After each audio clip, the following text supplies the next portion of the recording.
Hello everyone, good morning and welcome back to my channel. तो friends, कैसे हो आप सब?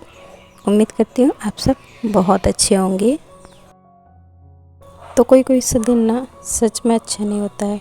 सुबह उठने के साथ ही साथ ढेर सारी प्रॉब्लम भी लेके आता है। तो वैसे ही आज मेरे साथ भी ऐसे ही हुआ है कुछ। एक तो सुबह में पता है ना आपको कि कितनी भाग दौड़ रहती है और सब कुछ टाइम पे करना होता है। सुबह सुबह बच्चों का नाश्ता लंच तैयार करना होता है, फिर खाना, और फिर बच्चों को भी टाइम से स्कूल भेजना होता है। तो सब कुछ बच्चों के अकॉर्डिंग करना होता है ताकि उनको फिर लेट ना हो जाए। तो इसके लिए मैं कुछ इस तरीके से ही काम करती हूँ। तो मुझे सुबह क्या बनाना है ये मैं रात में ही डिसाइड कर लेती हूँ। तो रात में मैंने फुला दिया था राजमा, और सुबह मैं सोची थी कि राजमा और चावल बना के दे दूँगी बेटी के लंच में, तो हो जाएगा, क्योंकि रोज़ रोज़ पूड़ियाँ फिर बच्चों को अच्छी नहीं लगती हैं। सो राजमा मैं जैसे ही सुबह जागी तो एक तो थोड़ा सा लेट नींद खुली। पता नहीं रात में अच्छे से नींद नहीं आई गर्मी के कारण, तो फिर नींद भी थोड़ा सा लेट ही खुली, और फिर जो बाकी काम है वो थोड़ा सा लेट ही होते गए। तो क्या हुआ कि मेरे पास एक ही कुकर है। पहले मैंने राजमा उबाला, उसके बाद फिर उसमें चावल रखा, तो ऐसे में थोड़ा सा लेट हो गया, जिसके चलते उसकी वैन निकल गई और फिर उसके पापा को छोड़ने जाना पड़ा उसको स्कूल। तो कभी कभी ऐसा हो जाता है। सो इसके बाद फिर मैंने पूरा खाना भी रेडी कर लिया था, और अभी हस्बैंड खाना वाना खा के निकल गए हैं ड्यूटी के लिए। इसके बाद मैंने कर ली है जो भी थोड़े बहुत बर्तन रखे थे मेरे, उनको मैंने निकाला। इसके बाद उनको जमाया। फिर इसके बाद थोड़े से सिंक में भी बर्तन पड़े हुए थे अभी खाना बनाने के और हस्बैंड के खाने के, तो वो फिर मैंने साफ़ किए। और इसके साथ फिर जब भी मैं बर्तन वॉश करती हूँ तो करती हूँ कि ये जो सिंक है इसको अच्छे से साफ़ कर देती हूँ। तो देखिए, सिंक तो हम सभी साफ़ करते हैं, पर मैं ना एक सूखे कपड़े से फिर अच्छा एकदम गीले कपड़े को अच्छे से सुखा के, और फिर इसको अच्छे से जो सिंक एरिया है इसको अच्छे से पोंछ देती हूँ, एकदम ड्राई कर देती हूँ। तो इससे जो सिंक और जो किचन है वो चमकती रहती है और इसमें बैक्टीरिया भी नहीं पनपते हैं। सो अगर सिंक थोड़ा सा भी गीला या छींटे रह जाते हैं सिंक में, तो ये देखने में सच में बिल्कुल भी अच्छा नहीं लगता है, और आपका जो किचन है वो एकदम साफ़ सुथरा नहीं दिखता है। सो इसके बाद थोड़े से बर्तन और जो अभी मैंने धुले हुए हैं, तो फिर मैंने सोचा कि लाओ ये क्यों ही रह जाएं, इनको भी 2-4 बर्तन ही है, बस सूखे कपड़े से पोंछ के लगे हाथों जमा ही देती हूँ जगह पे। तो बस जो थोड़े से मेरे 2-4 बर्तन निकले हैं अभी धुलने के, उनको मैं फटाफट से पोंछ तो लिया है अच्छे से, पर जो थोड़े से अभी गीले भी जो लग रहे थे उनको मैं दोबारा से पोंछा और फिर रख दिया है उनको जगह पे। इसके बाद ये जो गैस चूल्हा है इसका स्टैंड भी जमा दिया है। तो किचन के तो मेरे ऑलमोस्ट काम कई पूरे हो चुके हैं, और पहले मैं किचन के काम ही निपटा लेती हूँ, उसके बाद फिर लगती हूँ घर के बाकी के कामों में।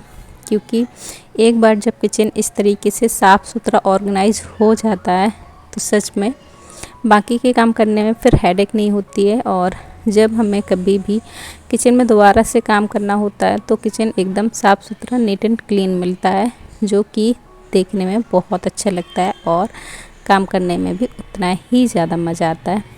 तो बस ये सारे मेरे काम हो गए हैं, इसके बाद चलती हूँ बाकी के काम करने के लिए।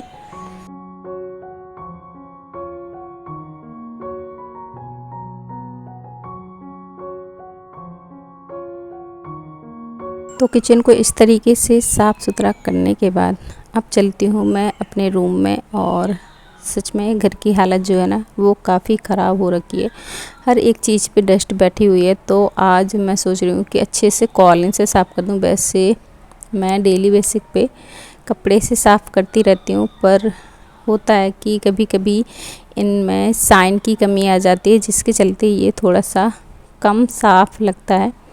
तो बस वही है कि आज मुझे पूरे जो भी मेरे फर्नीचर हैं उनको मुझे चमकाना है कॉलिन से, और आप सभी लोग यूज़ करते होंगे कॉलिन, तो आपको पता ही है, सभी लोग आजकल यूज़ करते हैं। तो इसकी जो साइन होती है ना, वो इंस्टेंट साइन आ जाती है। थोड़ा सा भी कपड़े में लगा के अच्छे से रगड़ दो तो किसी भी एरिया में मतलब तुरंत ही साइन आ जाती है। तो बस सामान को मैंने, जो भी सामान मेरा बिखरा पड़ा हुआ रखा था इस टेबल पे, तो इसको मैंने फटाफट से उसकी जगह पे रखा। जो भी लैपटॉप वगैरह रखा हुआ था, जो भी थोड़े वायर वगैरह थे उसके और चार्जर वगैरह, तो उनको मैंने जगह पे रखा। और इसके बाद अब ले लिया एक कपड़ा, एक छोटा सा हैंकी है जो कि अब यूज नहीं किया जाता है, तो इसको मैं एज अ डस्टर यूज कर लेती हूँ। तो इसको बस अच्छे से मैंने कॉलिन लगा के अच्छे से घिस घिस के साफ़ कर रही हूँ। वैसे ये इतना गंदा नहीं होता, पर मेरी बेटी है ना, तो वो वैसे तो वो 11 ईयर की हो गई है, पर वो जो उसकी हरकतें हैं ना, वो अभी भी 5 से 6 ईयर के बच्चों जैसी हैं। तो थोड़ा बहुत वो गंदा करती रहती है। और उसको ना आर्ट का बहुत शौक़ है, बहुत अच्छी आर्ट बनाती है, तो जिसके चलते वो कलर वगैरह कहीं ना कहीं पे लगा ही देती है। तो इसलिए मुझे 2-4 दिनों में कॉलिन से अच्छे से इन सब चीज़ों को क्लीन करना होता है। तो एक टेबल हो गया था। इसके बाद बारी आती है ये दूसरा टेबल जो मेरे हस्बैंड का है, मतलब है तो मेरे पापा ससुर का, पर अभी वो है नहीं, मतलब वो अब हमारे बीच नहीं है। तो अब ये हस्बैंड जी यूज करते हैं। और बस उसको क्लीन करने के बाद सोचा कि लगे हाथों लाओ अपने बेड को भी क्लीन कर देती हूँ। वैसे मैंने इसको रोज़ ही एक कपड़ा मार देती हूँ, पर जब मैंने सोचा कि कॉलिन से जब बाकी फर्नीचर साफ़ कर ही रही हूँ, तो फिर अपने बेड को भी अच्छे से चमका दूँ। और कॉलिन से साफ़ करने से इसकी जो साइन है ना, वो सच में बहुत अच्छी साइन आ जाती है। ब्लैक कलर का है तो थोड़ा सा ज़्यादा गंदा दिखने लगता है जल्दी ही। तो अगर आप लोग भी फर्नीचर बनवाना चाहते हैं तो मैं सजेस्ट करूँगी कि ब्लैक कलर का ना ही लें तो ज़्यादा अच्छा रहेगा।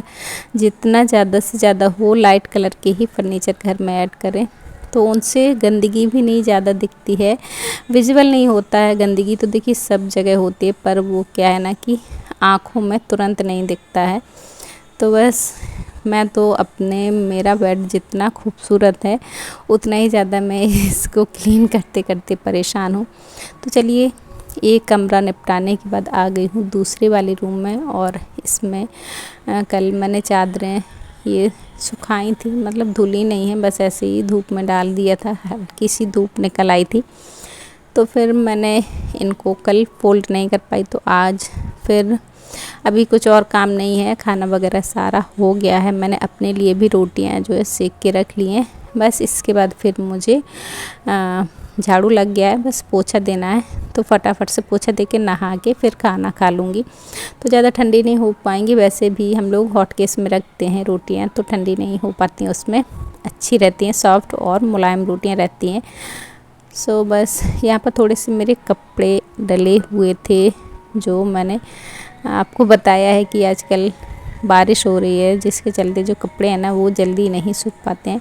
तो कुछ ऐसे होते हैं जो नहीं सूख पाते हैं, तो मुझे इस वाले रूम में डालना पड़ता है। और जब तक बरसात चलेगी तब तक मेरे सारे कपड़े आपको ज़्यादातर इसी रूम में मिलेंगे।